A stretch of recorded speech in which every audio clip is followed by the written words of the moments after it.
Bienvenue sur Tsunami IA, le podcast dédié à la déferlante de l'intelligence artificielle. Je suis Dimitri, votre hôte, et avec l'aide de mon assistant IA Josh, nous allons naviguer ensemble à travers cet océan de changements technologiques.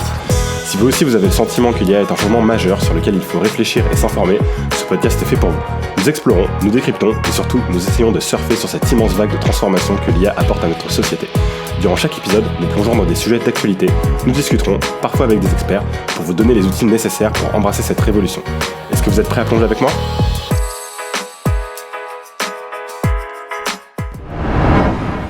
Bienvenue sur cet épisode 19 de Tsunami IA et petite nouveauté, on va tenter quelque chose pour cet épisode 19. Pour ceux qui peuvent suivre le podcast sur YouTube, eh bien je tente de faire un podcast cette fois-ci en vidéo. Donc voilà, j'ai vu qu'il y avait quand même un petit peu d'auditeurs sur YouTube, même si moi le projet à la base, c'est surtout de faire un podcast audio.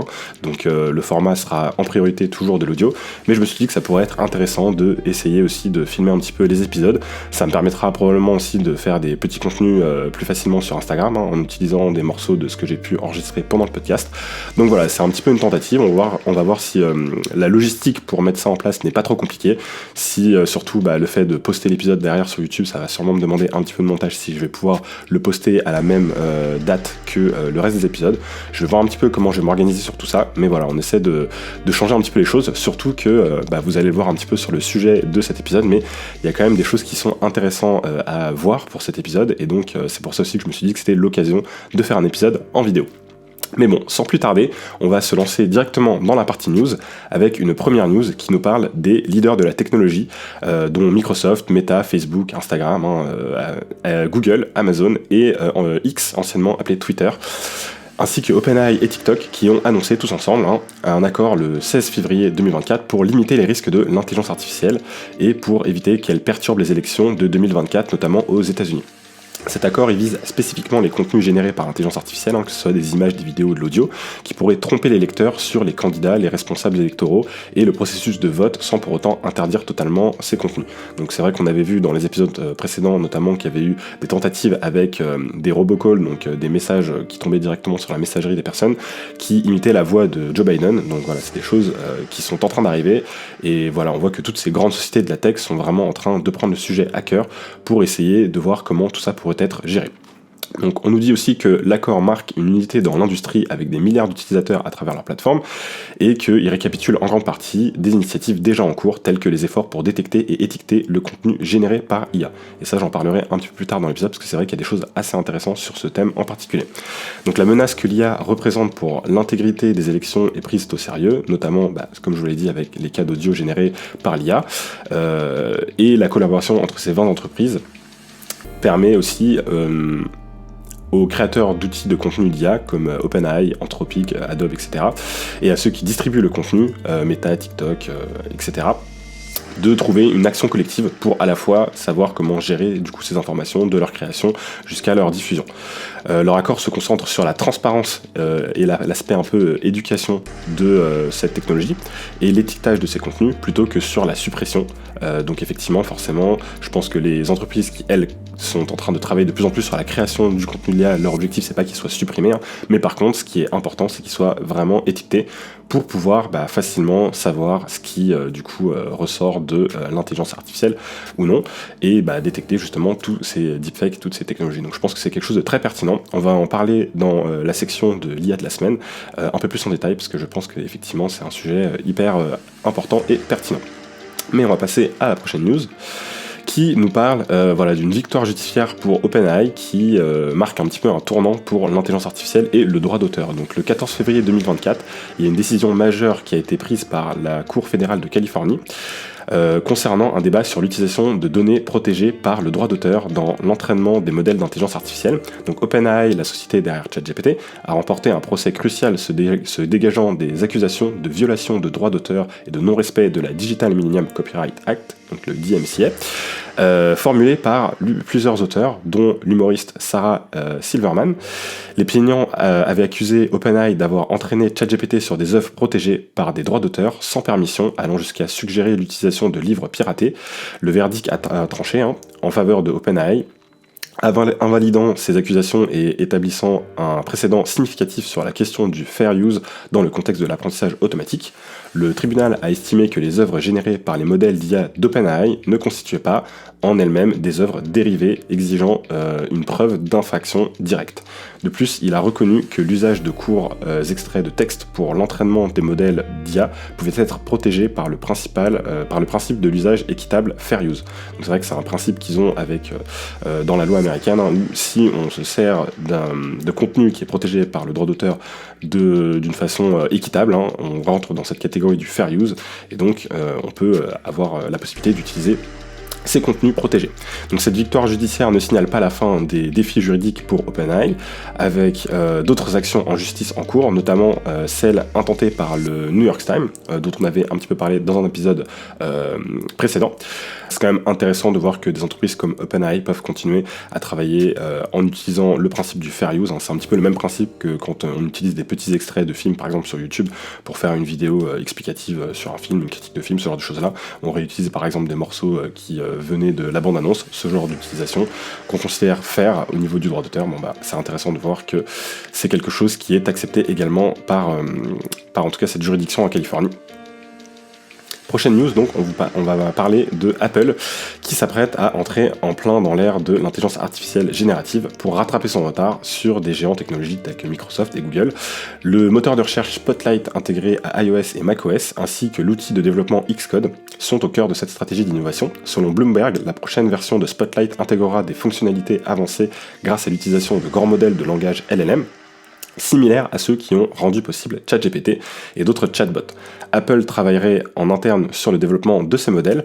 Le Spotlight sous stéroïdes devrait faire son apparition dans les prochaines mises à jour d'iOS, dans la version Crystal d'iOS et de macOS, la version Glow de macOS, offrant des capacités de recherche et de réponse à des questions complexes bien au-delà de ses fonctionnements habituels. Par ailleurs, Apple envisage d'exploiter l'IA générative pour automatiser la création de listes de lecture dans Apple Music par exemple, et de générer des présentations Keynote. Siri et l'application Message pourraient également bénéficier de cette technologie pour améliorer les interactions et la productivité des utilisateurs. En ce qui concerne les développements sur Xcode, Xcode pourrait révolutionner le travail des créateurs d'applications en prédisant et complétant automatiquement le code en avantage similaire à celui offert par GitHub Copilot par exemple de Microsoft ou par même d'autres logiciels d'aide au développement. Donc de plus, l'IA générative pourrait faciliter le test des applications, processus souvent considérés comme fastidieux, donc c'est vrai que ça c'est un sujet qui pourrait être très pertinent pour les développeurs.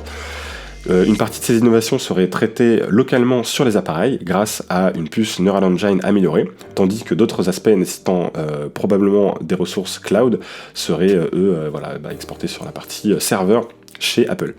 Ces avancées pourraient être dévoilées dès juin lors de la conférence annuelle des développeurs d'Apple. Donc voilà, on verra un petit peu ce qu'ils nous diront là-dessus. C'est vrai qu'on se doute que Apple est en train de préparer également du contenu lié à l'intelligence artificielle. Ils sont en train de travailler sur différentes applications, différentes intégrations de l'intelligence artificielle sur leurs appareils, que ce soit les téléphones ou les ordinateurs. On a un petit peu hâte de voir, enfin en tout cas moi personnellement j'ai un petit peu hâte de voir ce qu'ils vont pouvoir nous proposer et voir si ils vont avoir quelque chose qui va être suffisamment solide ou non. Ça reste quand même un milieu où on voit que même des grands géants comme Google ont pu prendre du retard sur OpenAI, même si on va le voir dans les news précédentes, ils sont en train de se rattraper petit à petit. On verra si Apple sera également capable de rattraper le retard qu'ils ont un peu pris sur le domaine de l'intelligence artificielle. La prochaine news concerne Nvidia, et Nvidia en fait a dépassé Google et elle devient la 4e entreprise mondiale en termes de valeur de marché. Donc le 15 février 2024, Nvidia a réalisé un exploit remarquable en surpassant la valeur marchande de Google, devenant ainsi la 4e entreprise la plus valorisée au monde. Historiquement connue comme une entreprise spécialisée dans les GPU pour jeux vidéo, Nvidia a vu sa valeur exploser grâce à l'engouement pour l'intelligence artificielle et l'efficacité de ces GPU dans l'accélération des charges de travail liées à l'intelligence artificielle. Avec des puces spécialisées conçues pour l'IA telles que le GPU H100 Tensor Core qui coûte entre 25 000 et 40 000 $, et d'autres puces aussi comme le A100, l'action de Nvidia a augmenté de 50% cette année.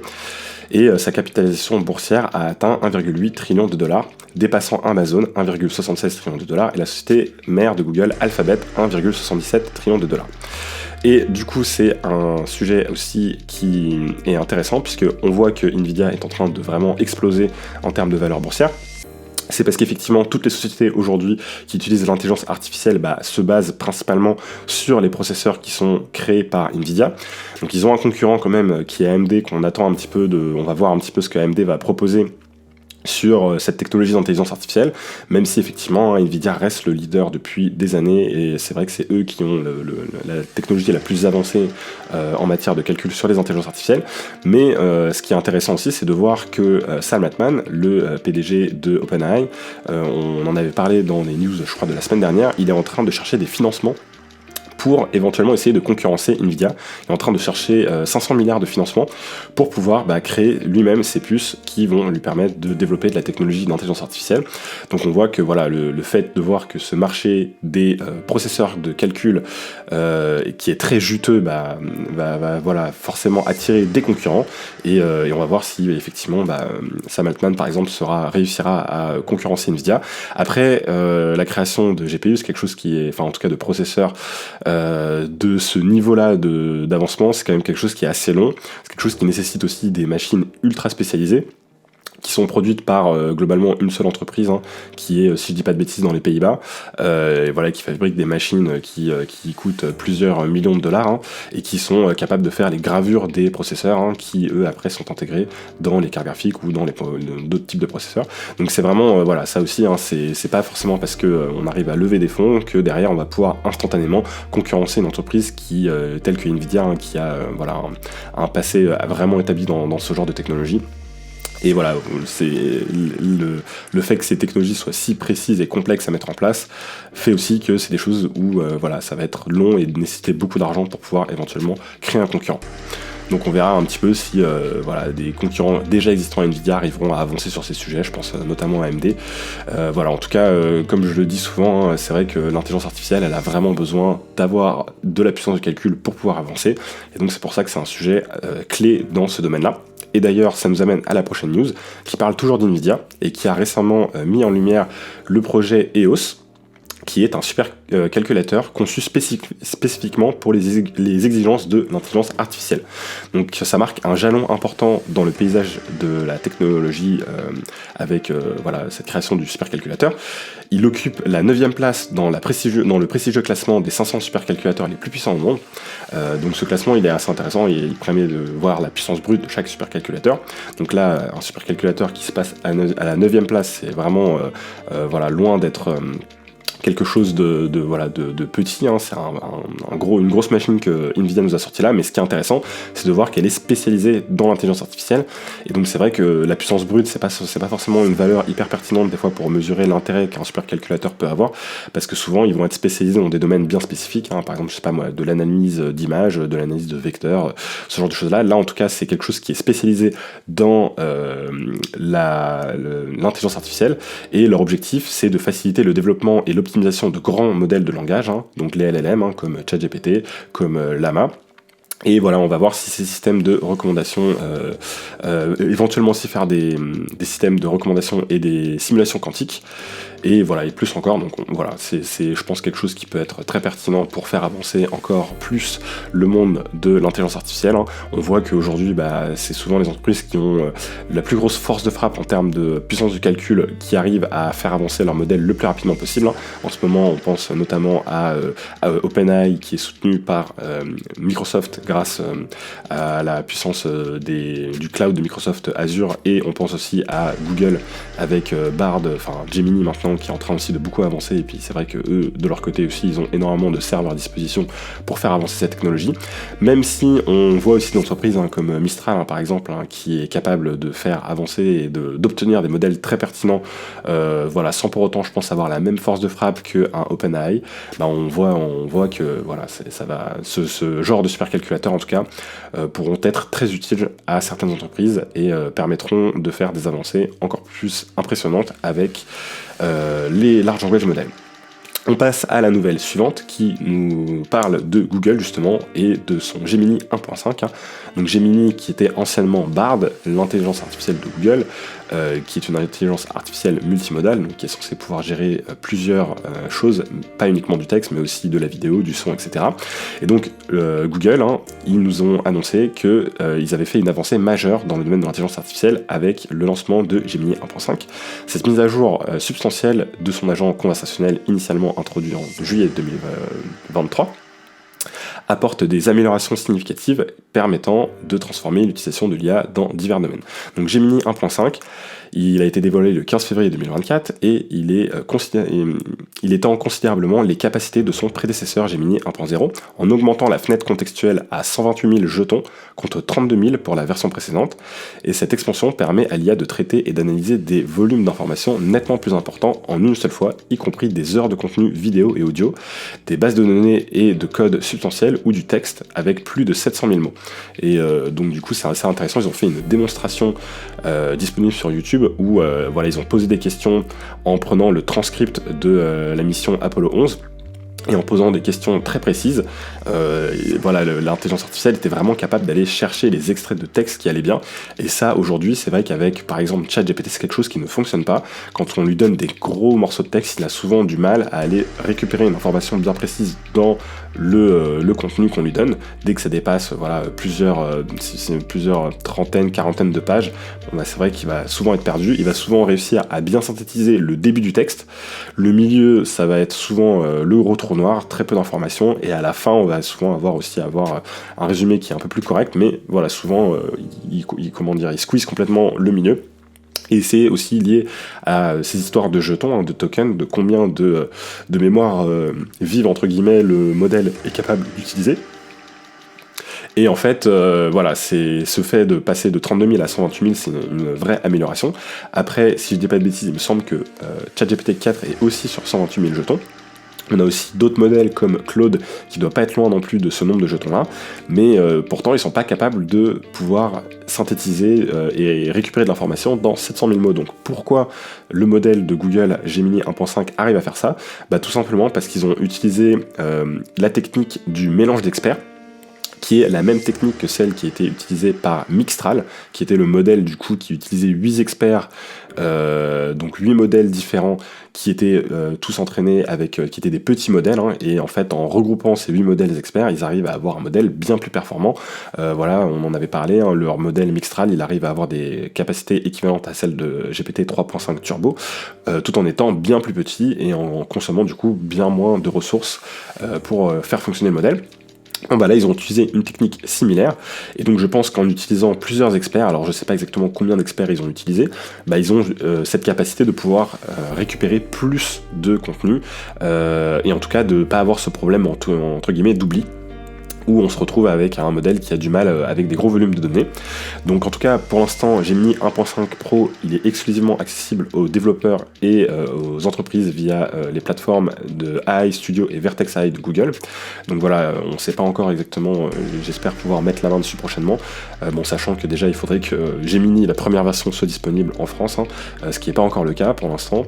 Donc voilà, on va attendre déjà que cette version 1 arrive, que la version 1.5 ensuite commence à pouvoir atterrir sur certains noms pour voir un petit peu ce qu'elle donne.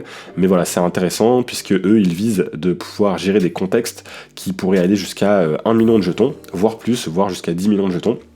Et c'est vrai que ça va être, je pense, très pertinent quand on va avoir beaucoup de données à traiter. Et voilà, c'est vrai que si on s'imagine pouvoir donner un livre ou même plusieurs livres complets directement dans ce contexte de l'intelligence artificielle, ça va permettre derrière d'aller pouvoir chercher des informations ultra précises sur des documents qui sont vraiment très longs, ce qui voilà, aujourd'hui fonctionne mais pas encore parfaitement.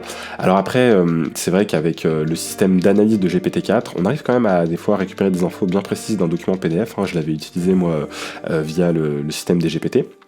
en me créant un GPT qui allait chercher les informations du plan local d'urbanisme et en lui posant des questions dessus. Bon, c'est vrai que ChatGPT était quand même capable d'aller piocher des infos, mais voilà, pas avec a priori la même précision que ce que pourra faire Gemini 1.5.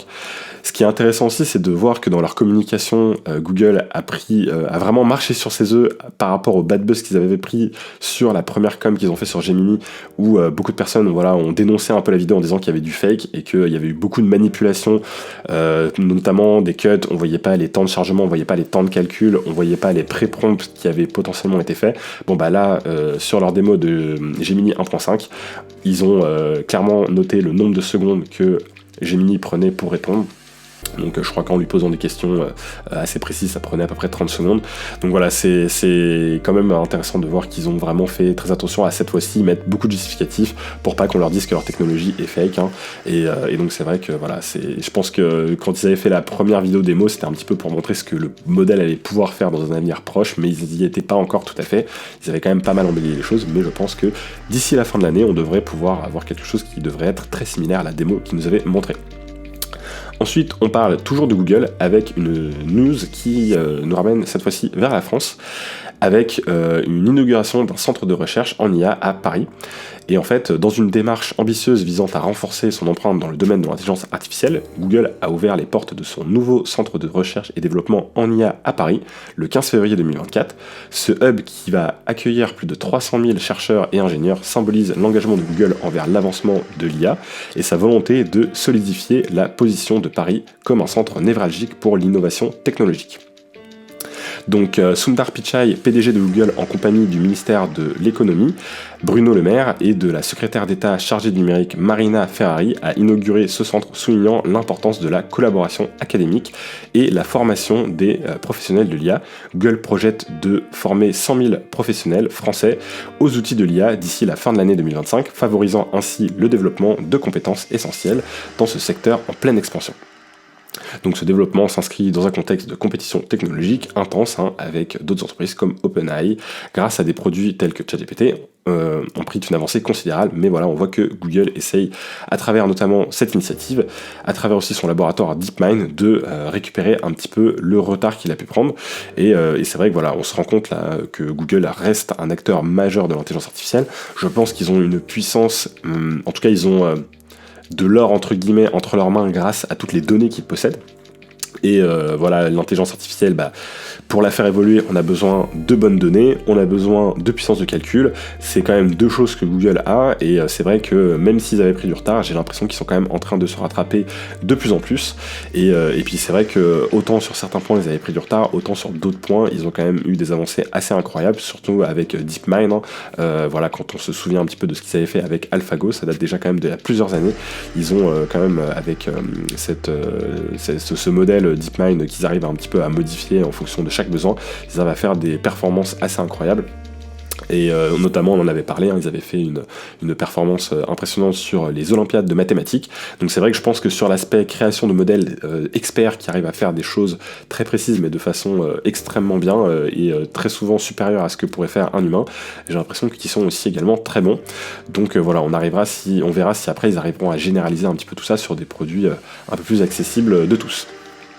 Ensuite, on a une news qui concerne France 24, qui a été visée par un deepfake propageant une fausse nouvelle sur Emmanuel Macron. Donc la chaîne de télévision France 24, elle a récemment été victime de ce deepfake. Donc un deepfake, on en a déjà un petit peu parlé, c'est des vidéos qui utilisent l'intelligence artificielle pour imiter la voix, pour imiter aussi éventuellement les mouvements du visage, etc. Donc si vous allez sur le compte Instagram de Tsunami IA, vous pourrez en voir, puisque j'en ai fait de moi-même plusieurs fois pour justement vous montrer à quel point cette technologie pouvait être maintenant facile d'accès et de très bonne qualité. Et donc cette vidéo, elle a été diffusée sur les réseaux sociaux, elle a été faussement attribuée à France 24. En fait, la personne tout simplement a filmé un écran de télé qui lui diffusait le deepfake, donc c'est une bonne façon pour faire penser les personnes que c'est quelque chose qui vient de la télé, alors qu'en fait l'image avait été entièrement créée via ce deepfake, et le fait de la filmer avec un téléphone, ça permet de éviter ce problème de direct qu'on pourrait avoir. et ça permet de donner un peu plus de crédibilité aussi à la vidéo. En tout cas, cette vidéo, elle annonçait une prétendue tentative d'assassinat sur le président français Emmanuel Macron, incitant à la confusion et à la propagation de fausses informations. Donc elle a été pas mal diffusée sur des réseaux sociaux, forcément. Elle a été notamment pas mal diffusée sur des médias pro-russes. En tout cas, ce qu'on constate, c'est que voilà, les deepfakes sont aussi arrivés ici. Rien d'étonnant, j'en parlais déjà il y a plusieurs semaines. Quand on voit que les choses déjà arrivent aux États-Unis, on peut se douter qu'elles vont arriver très prochainement en France. Et donc là, voilà, on commence à avoir aussi, nous, nos premiers deepfakes qui sont en train d'arriver et d'inonder les réseaux sociaux. Et c'est pour ça qu'on va un petit peu emboîter sur la partie IA de la semaine, qui cette fois-ci va être un petit peu différente, puisque je vais pas vraiment vous parler de mon utilisation de l'IA de la semaine, mais plutôt d'une technologie liée à l'IA, qui est très pertinente et qui, je pense, va pouvoir beaucoup nous aider sur tous ces sujets de deepfake. Alors du coup, cette semaine, je voulais vous parler de quelque chose d'un petit peu différent. C'est vrai qu'habituellement, l'IA de la semaine, j'essaie de vous parler plutôt de mon utilisation de l'IA que j'ai eue cette semaine. En vrai, cette semaine, j'ai pas eu d'utilisation assez différente pour, je pense, avoir quelque chose d'intéressant à vous dire. Par contre, j'ai regardé un petit peu des informations sur un protocole qui s'appelle le C2PA, pour Coalition for Content Provenance and Authenticity, qui je trouve est ultra pertinente. Donc je me doutais que c'était des choses qui allaient arriver, alors j'avais pas vraiment creusé le sujet, mais en regardant un petit peu ce sujet en particulier, je me suis rendu compte qu'effectivement les grandes entreprises de la tech avaient déjà pensé aux problèmes qu'on pouvait avoir avec la génération de contenu via intelligence artificielle, et que via ce protocole, elles cherchent à trouver un moyen d'authentifier le contenu et de garder de la confiance dans le contenu qu'on peut créer pour lutter contre la désinformation. Protéger aussi l'intégrité d'un contenu. Donc il y a déjà pas mal de grosses sociétés dedans, il y a Adobe, il y a Microsoft qui en font déjà partie. Donc assez intéressant de voir que beaucoup de grosses entreprises s'y sont mis, et je pense que ça ne m'étonnerait pas, en tout cas, que quand on a parlé un petit peu de la news là aujourd'hui, où les TikTok, Meta, etc. s'étaient mis un petit peu d'accord pour s'assurer qu'il y aurait un suivi sur la création de contenu. Je pense que ça va aussi passer par ce protocole. Et donc ce protocole, comment il fonctionne en fait ? Il fonctionne avec une empreinte numérique. Donc lors de la création ou la modification d'un fichier, que ce soit une image, une vidéo ou de l'audio, des métadonnées sont générées et insérées dans le fichier. Ces métadonnées, elles comprennent des informations sur l'origine du fichier, l'auteur, la date, la création, les modifications apportées. Et derrière, en fait, il y a un système de chaîne de confiance. Donc le protocole, il utilise des signatures numériques et des certificats. Donc en fait, ça va être des certificats qui vont être émis justement par ce regroupement de sociétés, donc du Microsoft, du Adobe, etc., pour assurer l'authenticité des métadonnées et créer une chaîne du début à la fin et s'assurer qu'on a un suivi complet du fichier. Forcément, il y a de l'interopérabilité pour que le C2PA soit fonctionnel avec divers formats de fichiers, diverses plateformes, que ce soit fonctionnel sur un téléphone portable, que ce soit fonctionnel sur un ordinateur, etc. Et sur la partie lecture des métadonnées, l'idée, c'est que les personnes derrière puissent regarder ce qu'il y a dans les métadonnées pour voir exactement ce qui a été fait sur le fichier. Donc dans la pratique, à quoi ça ressemble ? L'idée, c'est que vous allez avoir par exemple une photo. Cette photo-là, vous allez avoir un petit icône information rattaché à cette photo. Si vous cliquez dessus, vous allez pouvoir voir quand est-ce qu'elle a été prise, par qui, comment, et surtout si cette chaîne de confiance a bien été respectée, et donc si les signatures électroniques de la photo ont bien été respectées, et donc de cette façon, s'assurer qu'elle est bien authentique, et qu'elle n'a pas été modifiée, ou qu'en tout cas, s'il y a eu des modifications, on a bien la trace de ces modifications. C'est ça qui est assez intéressant, c'est que par exemple, si je prends une image, que je la modifie sur Photoshop, ces informations sont affichées, elles sont intégrées aux métadonnées. Donc on pourra savoir qu'il y a eu quand même une modification sur Photoshop. Donc ça va vraiment nous permettre de faire un suivi de bout en bout. Alors je sais pas si on en avait parlé dans un épisode, qu'il y avait Sony qui travaillait aussi sur quelque chose comme ça. Il y avait aussi Leica qui était en train de travailler sur un appareil photo qui était capable de faire ça aussi. Donc voilà, je sais pas s'ils font partie de cette coalition du C2PA, mais en tout cas c'est hyper intéressant de voir qu'on a quelque chose qui est accessible de tous, puisque forcément ce protocole est ouvert, donc chacun peut l'utiliser. Par contre, la partie chaîne de confiance et certificat, elle repose quand même sur des entreprises privées, donc si par exemple c'est Adobe qui fait le suivi, ou Microsoft ou autre, faut quand même partir du principe qu'on leur fait confiance, donc c'est pas encore parfait. C'est là où peut-être qu'il y aurait un intérêt, je repense à chaque fois à la blockchain, qui pourrait permettre d'authentifier ce genre d'image ou de contenu toujours en utilisant des systèmes de chiffrement, mais cette fois-ci décentralisés, pour que ce soit accessible de tous et surtout que ça ne repose pas sur des grands groupes privés. Donc voilà, à voir si on verra apparaître quelque chose de similaire, mais via la blockchain. Je sais pas si, je vous avoue que je me suis pas exactement renseigné sur le sujet, je sais pas s'il y a des technos qui existent ou des projets de crypto qui sont déjà dessus. S'il y en a et que vous êtes au courant de certains de ces projets, n'hésitez pas à m'envoyer un petit message et puis j'en parlerai dans le prochain épisode. En tout cas, c'est quelque chose, je pense, de hyper pertinent. L'intérêt derrière, c'est que si jamais quelqu'un a supprimé les métadonnées d'une image, puisque c'est toujours possible, hein, que ce soit une image, une vidéo ou un audio, on pourra toujours supprimer toutes ces signatures électroniques. En tout cas, si on le fait, on n'aura plus ce petit icône entre guillemets qui nous validera l'authenticité de la photo, et à partir de là, on pourra se dire que ok, cette photo elle est peut-être vraie, mais peut-être pas. Donc c'est pas encore parfait comme système, hein, puisque ça va pas nous identifier assurément que une image ou une photo ou une vidéo ou de l'audio sont créées par des intelligences artificielles.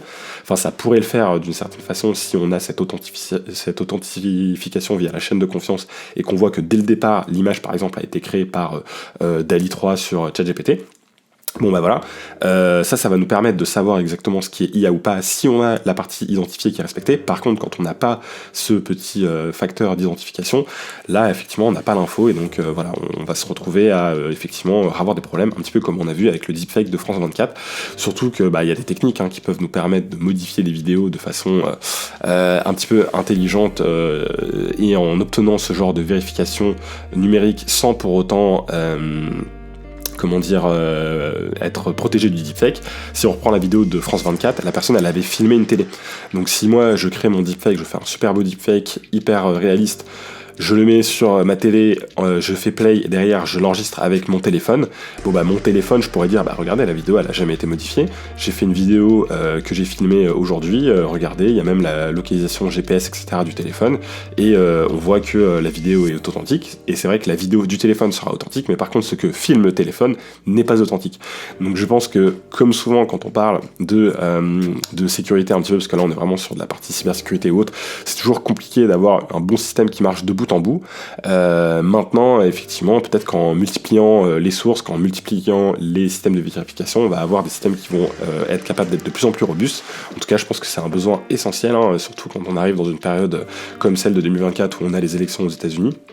Où on va vraiment avoir besoin de systèmes qui vont permettre de détecter tous ces deepfakes qui sont vraiment aujourd'hui hyper faciles d'accès, et même si c'est des choses qui vont être interdites ou les réseaux en tout cas vont tenter de les bannir ou autre, etc., le fait que ce soit très facile d'accès fait qu'il va pouvoir y avoir une quantité très élevée, je pense, de deepfakes, et donc ça va être très difficile de lutter contre ces deepfakes. En plus, ce que je viens de vous expliquer, ce profil C2PA, pour l'instant ce protocole il n'est pas vraiment en place, donc il va falloir aussi que il soit mis en place sur Instagram, sur Facebook, sur TikTok, etc. Et que derrière, il soit compris par les personnes qui comprennent pourquoi on peut faire confiance à certaines vidéos, pourquoi on ne peut pas faire confiance à d'autres vidéos. Et puis derrière, il va falloir aussi s'assurer du fait qu'il soit robuste, parce que pour l'instant, c'est un début de protocole qui commence, donc il va falloir s'assurer qu'il n'y ait pas des façons faciles de contourner ce protocole-là. Comme je vous le disais, si vous faites une vidéo d'une télé, est-ce que vous allez pouvoir tout simplement feinter le système en créant cette empreinte numérique alors qu'au final l'image de départ est quand même fausse. Si on imagine quelque chose qui va pouvoir faire de la capture directe, par exemple je pense à un appareil qui va capter directement de la vidéo via une sortie HDMI, ce qui peut être utilisé par exemple pour enregistrer un écran, si on met ce type d'appareil et qu'on utilise ce type d'appareil pour pouvoir générer l'empreinte numérique, est-ce qu'on va être capable de détecter si effectivement les choses ont été modifiées ou pas. Voilà, des problèmes qui vont être assez évolués, surtout que derrière il y a quand même un souci sur l'aspect vie privée, puisque ça veut aussi dire que dans cette empreinte numérique, quand vous allez créer votre image, votre vidéo, votre audio, toutes les infos sur la date, l'appareil qui a pris la photo, etc., toutes ces métadonnées-là, elles vont être gardées dans cette empreinte numérique, et donc du coup, d'un point de vue confidentialité, c'est pas forcément ce qu'il y a d'idéal, surtout que dans les métadonnées de photos, il peut y avoir des fois énormément d'informations, il y a souvent des fois les coordonnées GPS, alors quand vous postez une photo sur un réseau social, ces métadonnées, elles sont supprimées, mais voilà, si jamais là, elles sont gardées dans l'empreinte, on pourra savoir exactement où est-ce que la photo a été prise, à quelle heure, comment, etc., donc c'est pas non plus l'idéal d'un point de vue vie privée. Après, c'est vrai que pour des journalistes, par exemple, je pense que ça pourrait être quand même quelque chose d'assez pertinent pour leur permettre de prouver que voilà, les informations qu'ils récupèrent sont bien authentiques. Donc voilà, c'était tout pour l'utilisation de l'IA de la semaine. J'espère que voilà, ce sujet vous a plu et que cet aspect un petit peu explication est pertinente. Hein. Comme d'habitude, n'hésitez pas, si vous avez des retours à faire, à envoyer un petit commentaire, un petit message. Et j'en profite aussi, hein, n'oubliez pas aussi le petit review 5 étoiles, de partager le podcast autour de vous. Hein. Le bouche à oreille, ça marche super bien pour les podcasts. Et voilà, on va enchaîner sur le sujet de la semaine maintenant. Alors cette semaine, j'ai envie de vous parler de création de vidéos grâce à l'intelligence artificielle, de création de contenu et de comment tout ça va pouvoir bientôt évoluer. Pendant la partie news, j'ai volontairement omis la plus grosse news qu'il y a eu cette semaine, qui concerne OpenAI, encore une fois, avec la sortie de leur modèle Sora, S-O-R-A, qui est un modèle en fait qui permet de créer de la vidéo. Et en fait, pourquoi c'est une annonce de dingue, c'est parce que ce modèle, il est hyper impressionnant. Donc pour ceux qui sont du coup sur le podcast vidéo sur YouTube, je vais vous mettre quelques exemples de ce que le modèle est capable de faire. C'est assez dingue. Le modèle, il a une précision incroyable. Il arrive à comprendre des mécanismes, on va dire, de physique qu'on peut avoir dans la vraie vie. Donc c'est par exemple dans les vidéos qu'il y a une vidéo d'une femme qui est en train de marcher dans une rue de nuit qui est éclairée par des néons avec des flaques d'eau au sol. Les néons se reflètent dans les flaques d'eau par exemple, donc on a vraiment quelque chose d'hyper réaliste. On a encore forcément des petits défauts sur certaines de ces vidéos, mais certaines d'entre elles, si je vous les montre sans vous dire que c'est généré par une IA, et d'ailleurs j'ai fait le test hier, j'en ai montré quelques-unes à des personnes en disant qu'est-ce que tu penses de cette vidéo, et les gens étaient complètement bluffés, ils m'ont dit ouais non c'est une vidéo, ok, je leur dis ça c'est généré par une IA, tous complètement bluffés, c'est vraiment impressionnant là le niveau qu'ils arrivent à atteindre avec ce nouveau modèle. Donc on voit aussi que dans leur annonce, ils ont expliqué à quoi pourrait servir ce modèle dans le futur. Ce modèle, aujourd'hui, il n'est pas encore accessible, il est encore en phase de test, mais ils ont expliqué qu'on pouvait à la fois générer donc, de la vidéo avec du texte, donc texte to vidéo, un petit peu comme d'autres modèles peuvent le faire. Je pense notamment à Stable Video, aussi à Pika et on a aussi Runway. Donc on a pas mal de startups qui sont lancées dans la partie création de vidéos via l'intelligence artificielle, mais honnêtement pour l'instant c'était un peu bancal. Souvent les plans bougeaient très peu, les mouvements de tout ce qui était homme, les mouvements humains étaient très très difformes, c'était assez compliqué et ça demandait du coup souvent beaucoup de temps pour arriver à faire un projet un peu potable avec ce genre de technologie. Il faut souvent y passer beaucoup de temps pour expliquer au modèle quelle partie de l'image il doit animer et générer en vidéo. Il faut souvent passer derrière du temps à faire du montage pour pouvoir avoir des plans qui sont bien calés, bien au bon moment. Et derrière, souvent les personnes qui arrivent à faire des jolis projets vidéo avec ça, ils rajoutent par-dessus de la musique et des fois des effets, donc voilà, pour arriver à quelque chose d'assez concret. Là, rien de tout ça. Avec ce nouveau modèle Sora, on peut générer de la vidéo jusqu'à 1 minute, avec vraiment une qualité qui est ultra impressionnante. Donc je vous remets un petit peu des images pour ceux qui suivent sur YouTube pour que vous puissiez voir un petit peu à quoi ça ressemble. Je vous recommande pour ceux qui sont sur le podcast d'aller absolument regarder la page de OpenAI. Vous tapez Sora OpenAI sur Google, vous allez regarder un petit peu ce qu'ils vous présentent en vidéo. C'est vraiment dingue, je trouve que la qualité est incroyable. J'en posterai aussi quelques-unes sur mes réseaux sociaux. J'ai déjà fait un petit test que j'ai posté en story où je vous ai fait un mélange entre des vraies images et des images IA pour voir si un petit peu les personnes arrivaient à détecter ce qui était de l'IA ou pas. Et pareil, tout le monde s'est fait avoir. C'est vraiment hyper impressionnant ce qu'on arrive à faire. Et donc pour moi, tout ça, ça soulève un peu une question, c'est comment le milieu de la vidéo, de la création de contenu en général, va un petit peu évoluer avec dans un futur très proche, avec l'arrivée de ces technologies. Dans des épisodes précédents, on avait un petit peu parlé de comment les choses pourraient évoluer dans un futur un peu plus éloigné, mais là j'aimerais bien m'intéresser à ce qui va pouvoir se passer d'ici 1 an, 2 ans, dans vraiment dans un futur assez proche sur ce genre de technologie. Et notamment sur des métiers qui existent déjà aujourd'hui et à quel point ils pourraient être impactés. Salut Josh, alors aujourd'hui j'aimerais te parler un petit peu de l'avenir de la création de vidéos grâce à l'intelligence artificielle. J'ai un petit peu discuté dans la section news du nouveau modèle Sora annoncé par OpenAI qui permet de réaliser des vidéos de très très bonne qualité et je voudrais voir avec toi quel impact tout cela pourrait avoir dans un futur très proche d'ici 1 an ou 2 ans par exemple sur un petit peu la création de contenu, les vidéos, etc. Moi j'ai quelques petites idées de mon côté mais je voudrais voir déjà toi, qu'est-ce que tu en penses ? La création de vidéos assistée par intelligence artificielle, c'est un sujet passionnant et qui évolue à une vitesse incroyable. Si OpenAI Es-tu sur le point d'annoncer un nouveau modèle capable de produire des vidéos de très haute qualité? Cela pourrait réellement révolutionner plusieurs domaines. Premièrement, dans le domaine de la création de contenu, l'impact pourrait être énorme.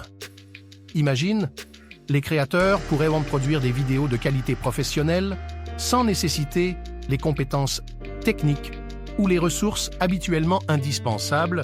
Cela démocratiserait la production vidéo, permettant à quiconque ayant une idée créative de la réaliser visuellement avec une facilité déconcertante. Cela pourrait stimuler une vague d'innovation et de diversité dans le contenu disponible en ligne. Deuxièmement, du point de vue éducatif, cela pourrait transformer l'apprentissage en ligne. Les enseignants et les formateurs pourraient piger du contenu sur mesure, très visuel et interactif, adapté à leurs leçons, rendant l'apprentissage plus engageant et accessible à tous. Troisièmement, pour le marketing et la publicité, l'impact serait tout aussi significatif. Les entreprises pourraient créer des vidéos publicitaires hyper personnalisées à une fraction du coût actuel, permettant une communication plus ciblée et potentiellement plus efficace. Cependant, cela soulève également des questions éthiques et pratiques. La facilité de création de contenu vidéo pourrait entraîner une surabondance d'informations, rendant plus difficile la distinction entre contenu de qualité et contenu médiocre. De plus, les implications en termes de droits d'auteur et de propriété intellectuelle seront complexes à naviguer, surtout si le contenu généré par IA empiète sur des œuvres existantes. La désinformation et les deepfakes représentent un autre défi majeur. S'il est facile de créer des vidéos hyper réalistes, distinguer le vrai du faux devient un exercice de plus en plus ardu pour le commun des mortels. Cela pourrait avoir des implications sérieuses sur la confiance dans les médias et les informations en général. Enfin, il y a l'impact sur l'emploi dans les industries créatives. Bien que ces outils puissent améliorer la productivité, ils pourraient également menacer les emplois traditionnels dans la production vidéo. En résumé, l'avenir de la création vidéo grâce à l'intelligence artificielle s'annonce brillant et plein de potentiel, mais il est accompagné d'un ensemble de défis qu'il nous faudra adresser avec prudence. Quelles sont tes idées à ce sujet ? Alors, merci Josh pour cette première réponse. Et effectivement, moi je pense à des choses assez proches de certaines choses que tu as déjà évoquées. Donc, dans ta première chose que tu mentionnais, c'était le domaine de la création de contenu. Et je pense qu'effectivement, sur le domaine de la création de contenu, l'impact va être incroyable. C'est-à-dire que là, le modèle Sora, il n'est pas encore dispo. Dès qu'il va être disponible, d'ici peut-être, je sais pas moi, 1 mois, 2 mois, 3 mois, 4 mois, bref, il devrait être disponible cette année. Même s'ils n'ont pas annoncé de date, je pense que quand ils commencent à annoncer ce genre de modèle, c'est que c'est des choses qui vont arriver très prochainement. À partir de ce moment-là, je pense que tout ce qui est stock footage, donc le stock footage, qu'est-ce que c'est ? C'est les bases de vidéos qu'on peut louer entre guillemets, ou en tout cas auxquelles on s'abonne pour pouvoir utiliser des bouts de vidéo dans son contenu. Donc typiquement, si je suis un journal télévisé, je parle de Paris, je veux parler de la Tour Eiffel, je vais aller chercher dans une banque de données des images de la Tour Eiffel, et je vais dire voilà, blablabla, un sujet sur la Tour Eiffel. C'est juste pour un peu appuyer avec des images les vidéos qu'on est en train de faire. C'est quelque chose qui existe avec l'application Submagic par exemple, que j'ai utilisé dans certains de mes réels. C'est une application qui utilise l'intelligence artificielle à la fois pour sous-titrer vos vidéos, mais également aussi pour insérer des b-rolls. Donc ce qu'on appelle des b-rolls, c'est également des stock footage. Ça va être, on a notre A-roll, donc c'est notre première vidéo principale, et on va avoir notre b-roll qui sont des petits bouts de vidéo qu'on va rajouter par-ci par-là pour imaginer un petit peu de quoi on parle, un petit peu comme je vais le faire sur la vidéo YouTube, où quand je vais vous parler du modèle Sora, je vais ajouter des morceaux de vidéo du modèle Sora. Voilà, tout simplement tout cet univers, tout ce concept de stock footage, pour moi, il va entièrement disparaître et être remplacé par l'intelligence artificielle, et ça c'est quelque chose qui pourrait arriver d'ici la fin de l'année. Parce que tout simplement, les grandes banques qu'on connaît déjà aujourd'hui comme Adobe ou autres qui utilisent ce genre de stock footage, je vois pas à quoi elles vont servir si on est capable de générer quelque chose de aussi qualitatif plus personnalisé et voilà, qui peut du coup appuyer et imager quasiment n'importe lequel de voilà, des choses qu'on est en train de mettre en place. Alors forcément, le temps que la technologie soit adoptée et puis le temps qu'elle soit suffisamment parfaite pour vraiment remplacer tous les problèmes, vous verrez aussi que si vous regardez un petit peu le modèle Sora, il y a des petits soucis encore sur les mains par exemple, il y a encore des petits soucis de physique parfois sur certaines vidéos. Donc je pense qu'effectivement les stock footage, surtout ceux qui impliquent des personnes, ceux-là ça va prendre peut-être encore quelques mois ou années pour voilà, vraiment avoir quelque chose qui sera d'une qualité équivalente à ce qu'on peut avoir aujourd'hui dans les stock footage, mais je pense vraiment que c'est quelque chose qui va disparaître. Ça va être juste beaucoup trop simple pour les créateurs de contenu d'avoir leur petit abonnement. Avec cet abonnement, ils génèrent leurs vidéos ou tout simplement ils accèdent à des banques de vidéos qui ont été générées par d'autres utilisateurs. Ils se servent de ces morceaux de vidéos pour mettre en image leur contenu. Et voilà, je pense que c'est vraiment quelque chose qui va complètement disparaître. Donc si aujourd'hui vous travaillez dans le domaine de la création de stock footage, je pense qu'il faut de façon urgente penser à vous reconvertir, puisque je pense que c'est quelque chose qui va être complètement écrasé par l'intelligence artificielle. Donc voilà, je pense que ce sera un peu la première chose, c'est qu'on va pouvoir très facilement imager nos vidéos avec voilà, des vidéos un petit peu type stock footage. Donc je parle d'une forêt, je mets une vidéo d'une forêt, je parle d'une personne en train de lire un livre dans les nuages, je mets une personne en train de lire un livre dans les nuages. C'est un des exemples que vous pouvez retrouver d'ailleurs sur Sora. Je pense que c'est vraiment quelque chose voilà, où ça va vraiment avoir un impact hyper important. Ensuite, sur la partie éducatif que Josh nous amène, c'est vrai que pourquoi pas, ça pourrait permettre de créer du contenu un peu plus engageant avec la vidéo. C'est vrai que voilà, on passe beaucoup de temps à regarder de la vidéo aujourd'hui, que ce soit sur les réseaux sociaux, sur YouTube. Instagram a vraiment fait une transition complète en passant des images à la vidéo. Maintenant, c'est vraiment ça qu'ils mettent en avant. TikTok fonctionne extrêmement bien aussi parce que voilà, il fonctionne sur une base de vidéos. Donc c'est vrai qu'on va pouvoir aussi créer du contenu éducatif, informationnel aussi grâce à ce type de technologie, sachant que cette technologie Sora, elle permet à la fois de créer une vidéo de bout en bout, mais elle peut aussi permettre de créer une vidéo basée sur une autre vidéo. Donc ça va par exemple vous permettre de créer un morceau de vidéo avant la vidéo que vous avez créée ou un morceau de vidéo après la vidéo que vous avez créée. Donc ça va vous permettre de faire des boucles par exemple qui vont vraiment paraître n'avoir aucune transition.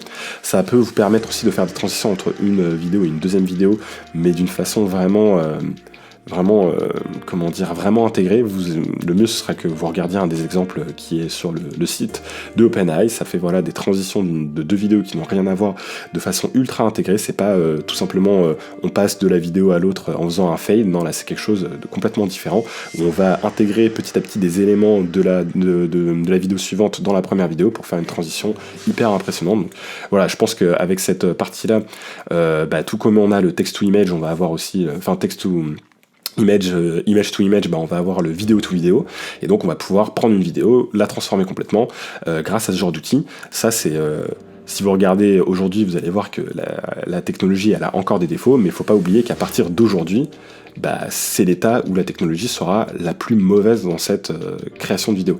Donc à partir d'aujourd'hui, tout ce qui va être créé derrière ne va être qu'une amélioration de ce qu'on peut voir aujourd'hui.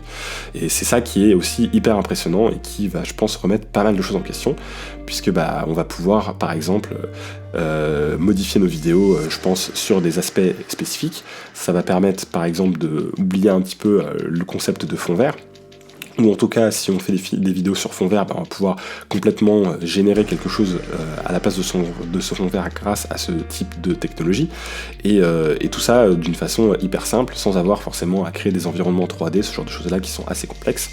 Donc voilà, je pense que c'est quelque chose d'hyper pertinent, en tout cas, sur la partie création de contenu, qui devrait changer pas mal de choses. Je pense que ça va permettre aussi de faire quelque chose de bien plus personnalisé.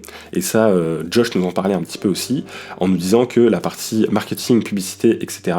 Va pouvoir avoir un impact plus significatif, puisque les vidéos vont pouvoir être extrêmement personnalisées.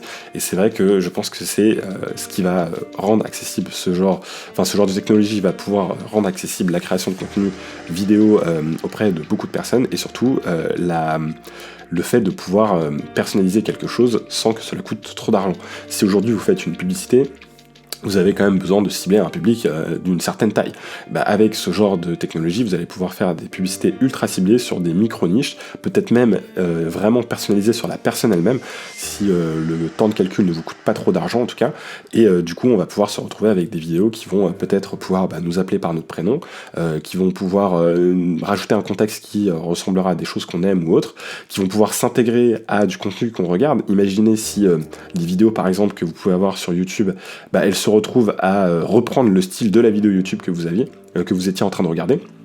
Ce genre de choses-là, c'est des choses, je pense, qu'on va voir apparaître très prochainement grâce à ce genre de modèles qui sont en train d'arriver. Ensuite, moi je m'empêche, ça me fait aussi forcément un petit peu penser à ce qui va être possible avec le métaverse, qui est encore un petit peu loin. On sait que c'est quelque chose sur lequel Meta a mis beaucoup d'argent. Mark Zuckerberg a mis vraiment beaucoup d'investissement là-dessus. Pour l'instant, ça prend pas encore, mais je pense qu'avec l'arrivée de l'intelligence artificielle, avec l'arrivée aussi de Apple sur le marché des casques VR, ça va permettre de faire mieux connaître cette technologie et de la faire un petit peu avancer. Et je pense que effectivement, on va avoir de la création de contenu pour un environnement virtuel qui va être bien plus pertinent. Imaginez si vous mettez un casque de réalité virtuelle ou de réalité augmentée et que vous pouvez entièrement générer un environnement réaliste grâce à l'intelligence artificielle.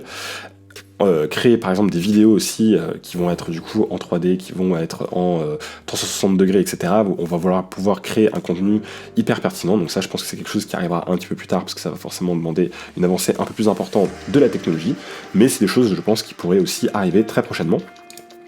Et donc du coup, après, c'est vrai que comme Josh nous le dit, ça soulève un petit peu des risques sur la partie un petit peu éthique, pratique et surtout moi sur la partie des informations. Donc c'est pour ça que je voulais aussi beaucoup vous parler du protocole C2PA dans cet épisode, parce qu'effectivement avec le fait qu'on puisse générer des vidéos aussi qualitatives, la question après ça va être comment on va pouvoir reconnaître les vidéos qui ont été créées par une intelligence artificielle de celles qui n'ont pas été créées par une IA. Et c'est vrai que c'est quelque chose, je pense, qui va être hyper important.